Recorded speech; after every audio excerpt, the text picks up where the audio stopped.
مدینہ منورہ کے گرد نواح میں ایک ڈیرے پر ایک عورت فوت ہو جاتی ہے تو دوسری اسے غسل دینے لگی۔ جو غسل دے رہی تھی، جب اس کا ہاتھ مری ہوئی عورت کی ران پر پہنچا تو اس کی زبان سے نکل گیا، میری بہنوں، یہ جو عورت آج مر گئی ہے اس کے تو فلاں آدمی کے ساتھ خراب تعلقات تھے۔ غسل دینے والی عورت نے جب یہ کہا تو قدرت کی طرف سے گرفت آ گئی، اس کا ہاتھ ران پر چمٹ گیا، جتنا کھینچتی تھی وہ جدا نہیں ہوتا، زور لگاتی مگر ران ساتھ ہی آتی تھی۔ دیر لگ گئی، میت کے ورثہ کہنے لگے، بی بی جلدی کرو، غسل دو، شام ہونے والی ہے، جنازہ پڑھ کر اس کو دفنانا بھی ہے۔ وہ کہنے لگی، میں تو تمہارے مردے کو چھوڑتی ہوں مگر وہ مجھے نہیں چھوڑتا۔ رات ہو گئی، ہاتھ یوں ہی چمٹا رہا، دن آ گیا، پھر بھی ہاتھ چمٹا رہا۔ اب مشکل بنی تو میت کے ورثہ علماء کے پاس گئے۔ ایک مولوی سے پوچھا، ایک عورت دوسری عورت کو غسل دے رہی تھی تو اس کا ہاتھ اس میت کی ران سے چمٹا رہا، اب کیا کیا جائے؟ وہ فتویٰ دیتا ہے کہ چھری سے اس کا ہاتھ کاٹ دو۔ غسل دینے والی عورت کے وارث کہنے لگے، ہم تو اپنی عورت کو معذور کرانا نہیں چاہتے، ہم اس کا ہاتھ نہیں کاٹنے دیں گے۔ انہوں نے کہا دوسرے مولوی کے پاس چلیں، اس سے پوچھا تو وہ کہنے لگا چھری لے کر مری ہوئی عورت کا گوشت کاٹ دیا جائے، مگر اس کے ورثہ نے کہا ہم اپنا مردہ خراب کرنا نہیں چاہتے۔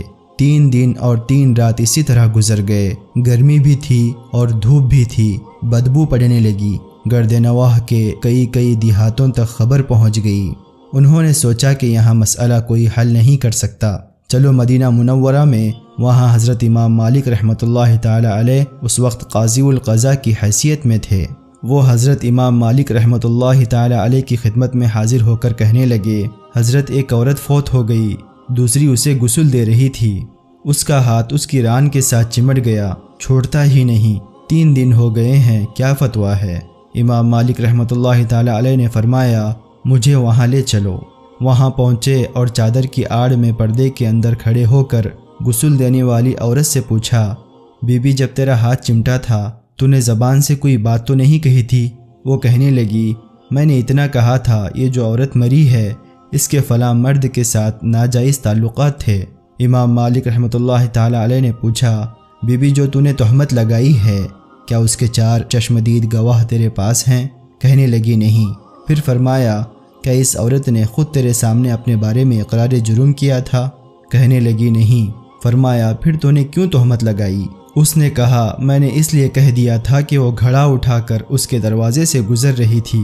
یہ سن کر امام مالک رحمۃ اللہ تعالی علیہ نے وہیں کھڑے ہو کر پورے قرآن میں نظر دوڑائی، پھر فرمانے لگے، قرآن پاک میں آتا ہے جس کا ترجمہ یہ ہے، جو عورتوں پر ناجائز تہمتیں لگاتے ہیں پھر ان کے پاس 4 گواہ نہیں ہوتے تو ان کی سزا ہے کہ ان کو 80 کوڑے مارے جائیں۔ تو نے ایک مردہ عورت پر تہمت لگائی ہے، تیرے پاس کوئی گواہ نہیں تھا، میں اس وقت کا قاضی القضاء حکم کرتا ہوں، جلادوں اسے مارنا شروع کر دو۔ جلادوں نے اسے مارنا شروع کر دیا، وہ کوڑے مارے جا رہے ہیں، 75 کوڑے مارے گئے، ہاتھ پھر بھی یوں ہی چمٹا رہا، 79 کوڑے مارے تو ہاتھ پھر بھی نہ چھوٹا، جب 80واں کوڑا لگا تو ہاتھ خود بخود چھوٹ کر جدا ہو گیا۔ اللہ تعالی ہم سب کو کسی پر تہمت لگانے سے ہم سب کی حفاظت فرمائے۔ ملتے ہیں پھر سے اگلے ویڈیو میں، تب تک کے لیے اپنا خیال رکھیں۔ اللہ حافظ و ناصر۔